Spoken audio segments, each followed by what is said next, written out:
Estaria o Brasil preparado para o envelhecimento da sua população? Dados do IPEA, o Instituto de Pesquisa Econômica Aplicada, mostram que a população idosa está crescendo a cada dia, por dois motivos: queda da taxa de fecundidade e aumento da expectativa de vida. Em termos absolutos, o número de idosos está hoje no patamar de 21 milhões, para beirar os 30 milhões em 2020, chegando a ultrapassar a marca dos 55 milhões de indivíduos em 2040. Hora de pensar no futuro é agora, e o Saúde e Vida de hoje vai falar sobre previdência complementar. Nossos convidados são o deputado Itamar Borges, do PMDB, e o presidente da Fundação de Previdência Complementar do Estado de São Paulo, SPPrevicom, Carlos Henrique Flori. Bem-vindos, senhores, ao Saúde e Vida. Deputado Itamar Borges, a oportunidade de se discutir a questão do futuro, o futuro com a Previdência Complementar. Como eu disse na abertura do programa, o número de idosos tem crescido e é preciso um guarda-chuva maior do governo, mas as pessoas também podem fazer a sua parte, né, pensando no futuro, não é verdade? Com certeza, Jorge. Eu, mais uma vez, agradeço a oportunidade de poder estar aqui na nossa TV Assembleia, conversando com o nosso presidente da SPPrev, o Flori, que vem aqui trazer para nós e para todos os telespectadores e para todos os servidores do Estado de São Paulo informações importantes e no momento em que temos prazos aí, né, para serem cumpridos, até porque no Estado já vinha caminhando, aqui na Assembleia Legislativa o convênio foi assinado no último dia 14, portanto tudo isso mostra a importância desse diálogo de hoje. Doutor Flori, bem-vindo ao Saúde e Vida. Antes de mais nada, vamos dialogar com o nosso telespectador, informando o que vem a ser Previdência Complementar para quem não está afeito ao tema. Muito bem. É um prazer estar aqui com vocês, deputado Itamar, Carlos Jorge.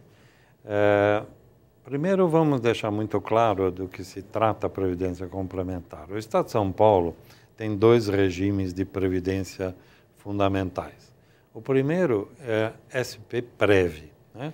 A SPPrev é aquela que cuida do regime, assim dito, básico, é o sistema anterior, que permanece em vigor para todos os funcionários antigos, funcionários esses ditos estatutários, que é Sim. aquele titular de cargo efetivo, e também para os novos que ganharem abaixo do teto igual do INSS. Então, estes permanecem no regime igual, como sempre foi, não há nenhuma mudança de direitos, expectativas de direito, Sim. permanece tudo igual. E para os novos servidores estatutários e para todos aqueles que são no dito chamado regime geral, que ganharem acima do teto, do 459 atualmente, estes entram na nova instituição que é a SPPrevicom. Esse com exatamente no sentido de complementar. Então, ela complementa algum outro regime, seja o básico do Estado de São Paulo, SPPrev, seja o geral INSS. SPPrevicom, que é nova, mas é pioneira em São Paulo. Aliás, pioneira no país, né? No país. Anterior, inclusive, ao regime nacional de previdência complementar. Exatamente. O Estado de São Paulo foi o regime pioneiro. Ele aprovado nesta Assembleia Legislativa em dezembro de 2011, a lei que criou a SPPrevicom, antes ainda da União, que criou o FUNPESP apenas alguns meses depois. Então, somos pioneiros nesse sentido e está muito ligado àquela sua introdução Sim. a respeito do envelhecimento populacional. Porque o Estado de São Paulo é um país, né? Muito assemelhado a países europeus. Né? Então, esse fenômeno do envelhecimento populacional, se no Brasil como um todo ele é significativo, no Estado de São Paulo mais ainda. Sim. Porque nós não queremos chegar a um ponto como a Grécia, a Espanha, Portugal, a Itália chegaram, que é o envelhecimento populacional sem ter feito os ajustes na sua previdência e hoje não tem como pagar. Né? Então, exigem cortes radicais. Só para lembrar, me permita um minuto, Em 1980, a gente tinha no Brasil uma pirâmide de etária. Muito bem descrita, muito bem desenhada. A base era muito larga, os abaixo de 14 anos tinha muita população, éramos um país jovem. E o topo da pirâmide, acima de 60, era muito estreito, né?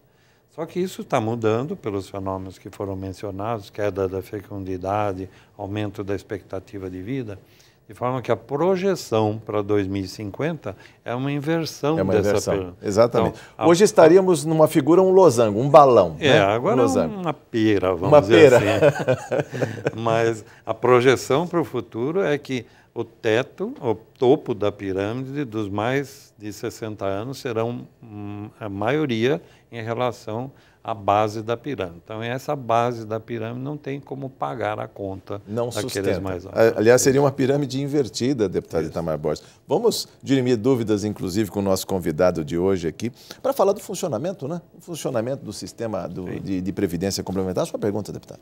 Eu acho que o Flores explicou bem esse detalhe de como ela vem e por que ela vem. Algumas dúvidas acabam se instalando e as pessoas gostariam de ouvir. Eu pediria que você colocasse, por exemplo, com relação a essa retroatividade. Sim. Que o Estado e os poderes públicos, aí, o Legislativo, o Executivo, o Judiciário, poderão fazer com seus servidores. Da mesma forma, com relação a essa retroatividade, como que fica a flexibilidade para frente? Se é como uma previdência privada, se tem aquela flexibilidade que pode interromper, sacar, ou se ela tem algumas restrições. E se ela se torna vantajosa ao você sacar. Porque tem lá uma tabela que eu gostaria que você explicasse, que quando há o saque ou a interrupção, se não for utilizar para a aposentadoria, que a parte da contribuição do Estado, ela não retorna, ela não permanece no todo. Como que é? O que você poderia esclarecer nesse aspecto? Deputado Itamar, o senhor me deu uma tarefa terrível agora, porque é resumir todo o sistema em pouco tempo. Mas vamos deixar uma coisa muito clara aqui. Nós temos basicamente dois planos, né? Um destinado ao chamado RP, que é o regime próprio, que é o servidor titular de cargo efetivo, etc., né? Aqueles concursados estatutários. Para estes, a lei foi criada, mas ele entra em vigor por uma interpretação legal que a Procuradoria-Geral do Estado deu e também o Tribunal de Justiça e o Ministério Público deram, Tribunal de Contas também, que ele só entrou em vigor a partir do momento que se ofereceu o plano, que foi agora no final de janeiro. Então, para estes, a lei existe, o teto para o servidor foi criado, mas só vale para aqueles que entraram a partir de 21 de janeiro, né, deste ano. Então, para esses não há que se falar em retroatividade, porque eles vão entrar agora, o plano começou agora, então não há tempo de retroação. O outro plano é destinado àqueles que não são esses titulares de cargo efetivo. O Estado de São Paulo tem muito ainda chamado seletista ou Lei 500, que são contribuintes do regime geral, né, do INSS. Para estes, vale a data da lei. Então, a lei entrou em funcionamento naquela data, em dezembro de 2011, para todos os que contribuem para o regime geral, inclusive os senhores deputados, né? E não há por que se questionar como para estes nunca houve uma previdência acima desse teto, é uma coisa nova, para esses não há que se questionar quando é que entrou o plano. O plano existe a partir de agora e eles podem retroagir o efeito financeiro dessa adesão até dezembro de 2011. Então, um funcionário da Assembleia, um deputado da Assembleia que aderir agora ao plano, ele faz a adesão e faz duas opções, na realidade. Eu quero aderir, porque é voluntário. Segunda decisão, eu quero retroagir a dezembro de 2011. Então, como são muitos meses, né, 14, 15 meses, ele fala, bom, mas é muito dinheiro para pagar, eu não tenho todo esse dinheiro. Não, já foi tomada a decisão vai ser cobrado em tantos meses para o futuro, quantos forem os meses da retroação. Eu quero retroagir todos os 14, 15 meses. Então, vamos cobrar em 14 ou 15 prestações. Eu quero só retroagir 6 meses. Então, vai cobrar em 6 prestações. 6 meses. Né? De forma que, assim, para o servidor do regime geral, é um sistema muito... Vale para os professores temporários também. Vale para os professores temporários. Importante, o senhor falou que é o único opcional. detalhe é que é só a parte que passa do teto, né? Então, eu não sei se todos os servidores, professores temporários, ganham acima do teto. Eu queria que o senhor explicasse também o opcional, ou seja, SPPrev com e a SPPrev anterior, ou seja, quem é funcionário público já estava no regime anterior. Isso. Ele tem a opção de optar, a opção da Previdência Complementar, é isso? Não. Na Constituição, tudo está baseado no artigo 40 da Constituição Federal. E especialmente nos seus parágrafos 14 e 15, né? Sim. Que foi o que São Paulo fez. Criou o teto para o benefício previdenciário e criou o seu gestor, que é a Previcom. Mas não usou o parágrafo 16, que dizia que para os antigos servidores seria dada a opção de migrar para o novo regime. São Paulo tomou uma decisão de governo naquela época de não abrir essa opção, para não haver confusão, né, de expectativas de direito adquirido, para que o antigo servidor não se sentisse ameaçado de que estava mudando o plano dele, né? Então, São Paulo decidiu, não, só vale para os novos, só para quem entrar a partir de uma certa data. Então, o antigo servidor não tem essa opção de migrar para o novo regime. Ou seja, esse servidor que já paga 11% do seu salário para a SPPrev vai continuar pagando, descontando. Vai continuar pagando. E aí ele faz um plano SPPrev com, é isso. Ele pode aderir ao plano. Do servidor antigo, isso, não. Do servidor antigo, não. O novo servidor, sim, ele vai contribuir com 11% até o 459, que é esse teto do INSS, para a SPPrev. Sim. A partir daí, acima disso, ele vai escolher uma contribuição paritária com o governo. Se ele escolher 2, 3, 4, sempre o governo põe 2, 3, 4, até 7,5. Até 7,5? Até 7,5. Se ele puser 7,5, o governo põe 7,5. Né? Obviamente, eu aqui queria aproveitar para ressaltar. É um plano onde você tem uma aplicação financeira com rentabilidade de 100% no momento zero. Se você põe R$500, o governo põe R$500 naquele momento. Então, óbvio que, a não ser por razões pessoais, de orçamento pessoal não ser possível, mas o ideal é que a pessoa ponha o máximo que ela puder. E o Estado porque faz o a sua Estado contrapartida. acompanha, né? Então, e de forma que a acumulação desse dinheiro no tempo, se for uma pessoa jovem, como recentemente entraram pessoas em algumas carreiras do Estado ainda bastante jovens, eles vão contribuir 35, 40 anos, eles vão se aposentar não com o último salário, como mais do que o último salário.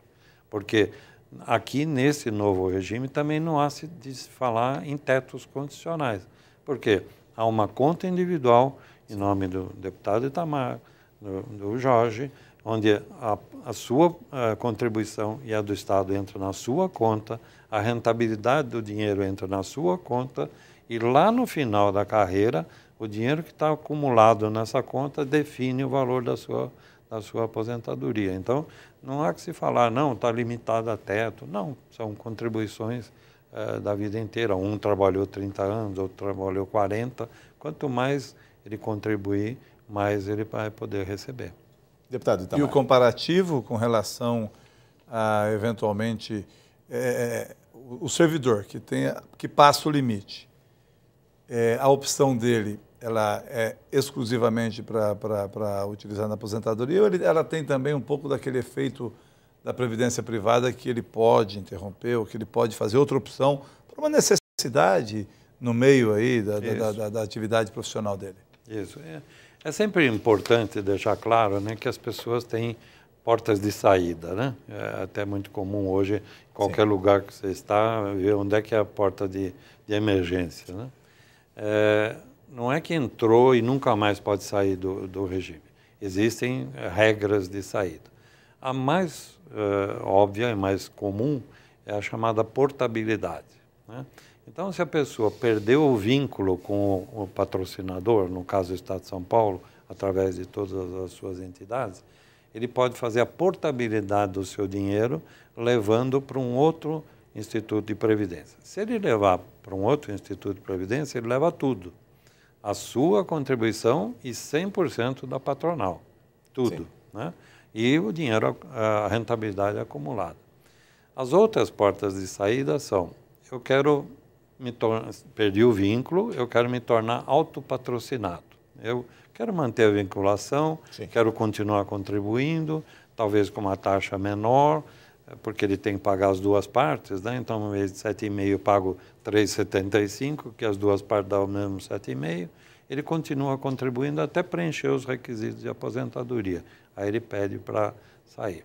Ou ele fala, eu quero o que se chama, nome complicado, benefício proporcional diferido, né? Ele trava o benefício dele. Ele tem, vê quanto ele tem na conta, vê quanto é que seria o benefício, não contribui mais e deixa até o dia que ele puder preencher os requisitos e começar a sacar. E a última é o resgate. Eu quero resgatar. Não quero, eu perdi o vínculo com a coisa, eu quero ir embora, né? Sim. No resgate, a lei federal só diz que ele pode levar a sua parte, apenas, né? Sim. Aqui no Estado de São Paulo, nas discussões aqui na Assembleia, foi conseguida uma melhoria dessa condição, permitindo que ao servidor ele possa, a cada ano que ele ficar, levar 5% da coisa até 25%. Então, se ele ficar 5 anos ou mais, ele leva pelo menos 25% da contribuição do empregador. Isso. Bom, no próximo bloco vamos falar mais de previdência complementar. Saúde e Vida, volta em instantes.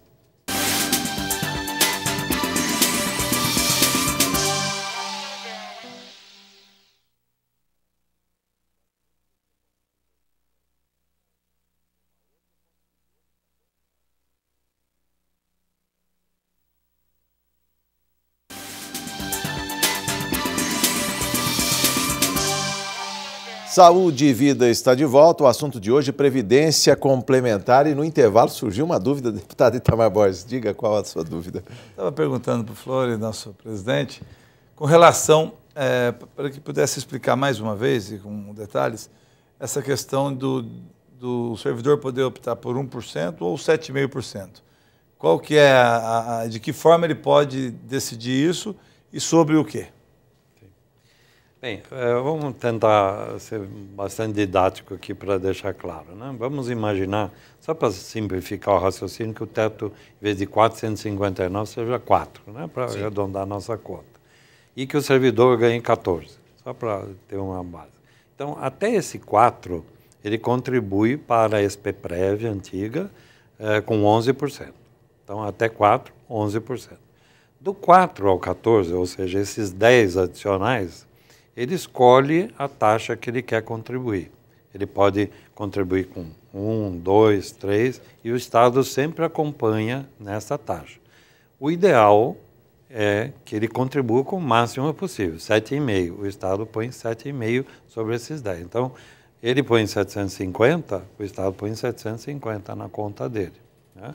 Então, é essa a base. Então, na somatória dos 14, ele paga 11 até 4, e 7,5 sobre os outros 10. Sobre a diferença. Então, são duas alíquotas diferentes. Bom, ele vai ficar 35 anos contribuindo com esse valor. Se ele já tem 25 anos de serviço público e ele entra agora na SPPREV-Com, que é a complementar, ele paga mais 10 anos, daqui a 10 anos ele começa a receber a aposentadoria normal dele. Ele poderia já começar a receber proporcionalmente, ou ele tem que esticar até os 35? Acho que é uma pergunta, é uma resposta importante. Isso. Nós estamos falando principalmente do regime geral aqui, que é o plano mais comum, né? Porque esse é o que mais tem aqui, inclusive na Assembleia. É assim, é um plano de acumulação. Então, se ele já vem de um outro lugar e já traz 25 anos de contribuição e vai contribuir só 10, ele só vai acumular 10 anos. Então, o seu benefício depois desses 10 anos não vai ser tão grande porque só acumulou durante 10 anos. Né? Mas ele pode utilizar para a aposentadoria, a partir de 5 anos, ele já pode utilizar aquilo que acumulou, contribuído pelo Estado e por ele. Ele já pode, se o valor for bem menor, mas ele já pode utilizar. Pode. A condição para a aposentadoria é, no mínimo, 5 anos de contribuição na Previcon e ter, como nós não podemos exigir que ele seja aposentado pelo INSS, que ele tenha no mínimo 55 anos de idade. Ele pode nem ser aposentado pelo INSS, mas se não for, ele não vai receber a parte de baixo. Né? O ideal é que aposentou pelo INSS, recebe até, no máximo, 459. Eu não conheço ninguém que ganha tudo isso, mas em tese, né? E o resto dessa contribuição. O que eu queria chamar a atenção é quando muitas palestras que eu dei, já passaram de 50 as palestras que foram dadas, as dúvidas sempre são essas, mas eu já tenho 50 anos, eu já tenho 60 anos, não vale mais a pena para mim.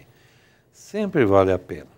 Por quê? Por causa dessa contribuição do governo que dá 100% de rentabilidade. Só isso já justifica. Só isso já justifica, até com uma aplicação financeira, pura e simples. Além do que, você pode fazer aportes adicionais, né? Trazer um PGBL que você tem no banco, trazer para esse fundo.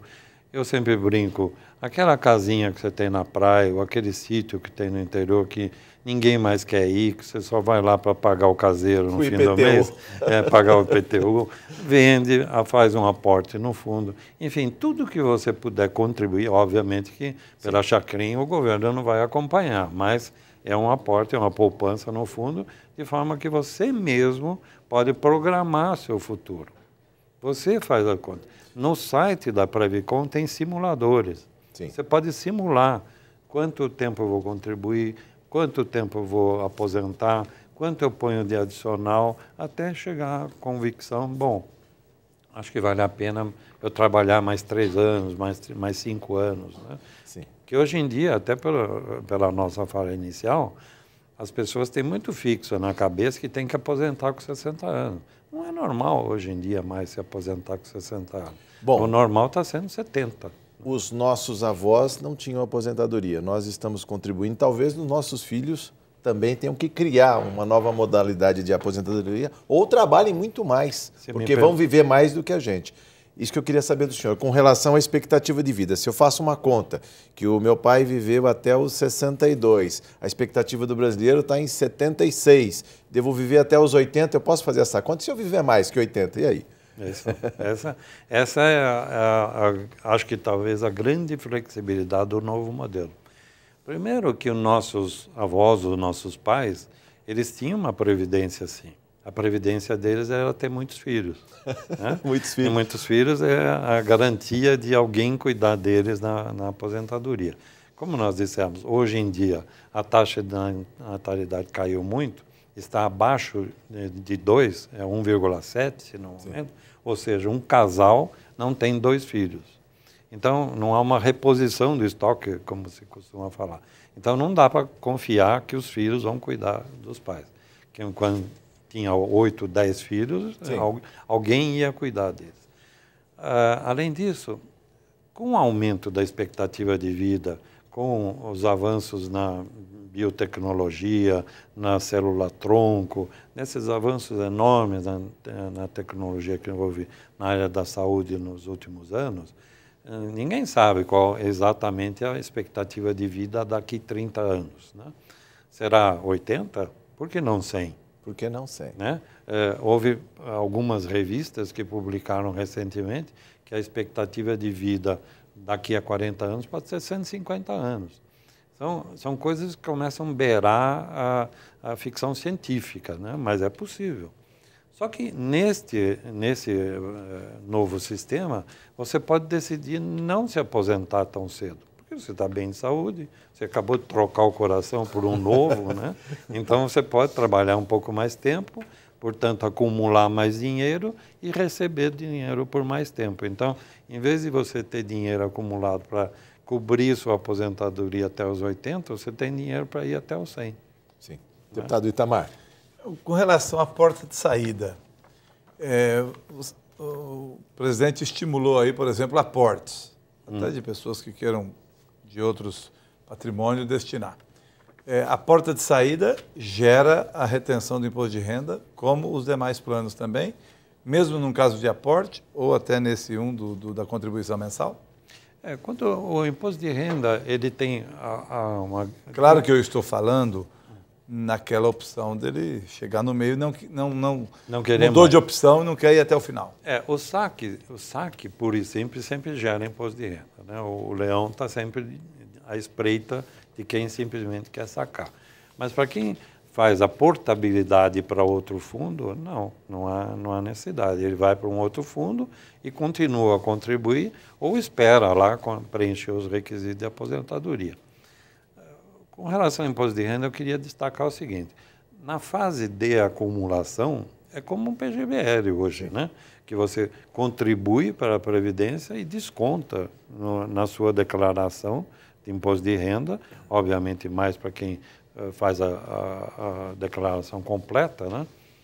E pode deduzir 12% da sua renda da base tributária, deixa de pagar.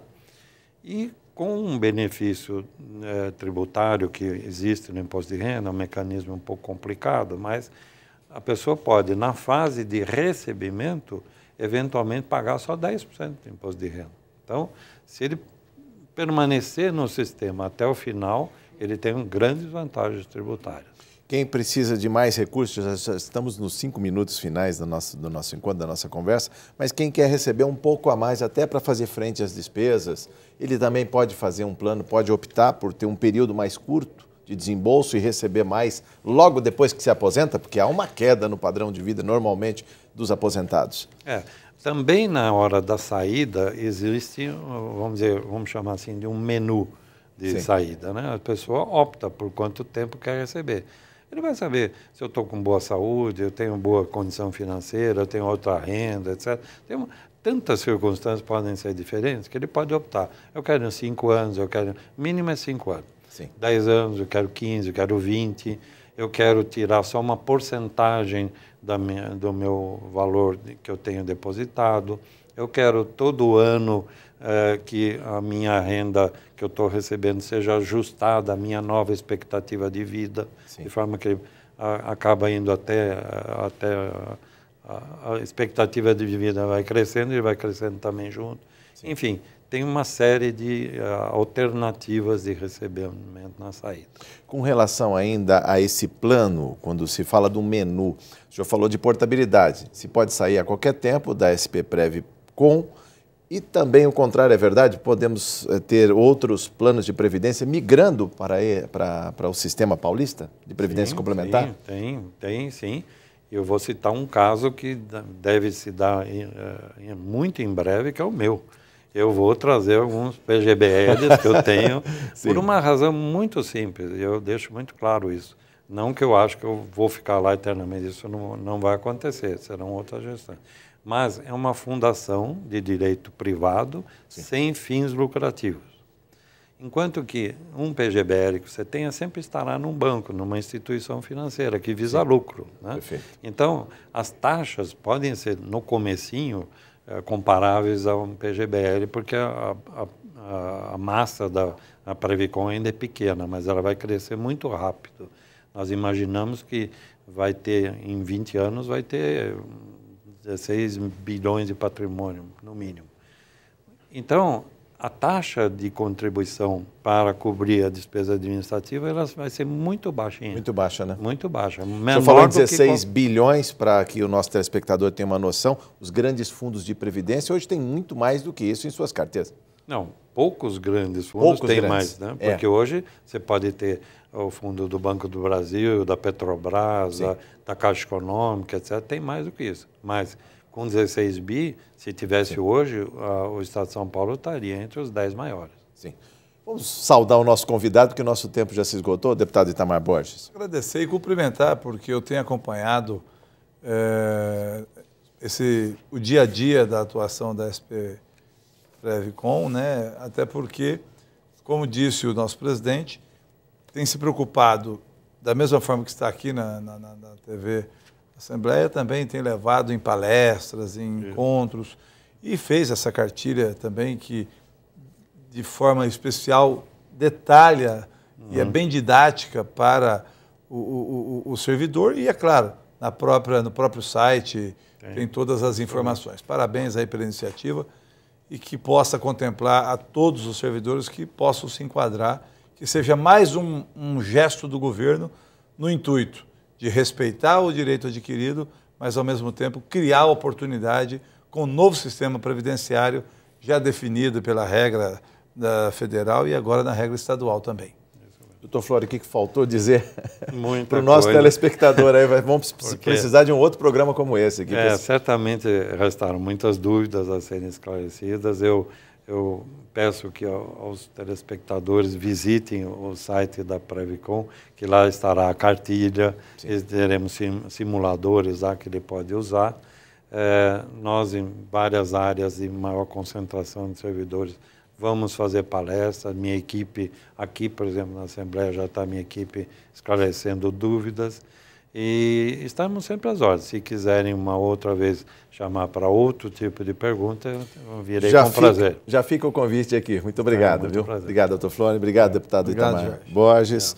Saúde e Vida fica por aqui. Obrigado por sua audiência.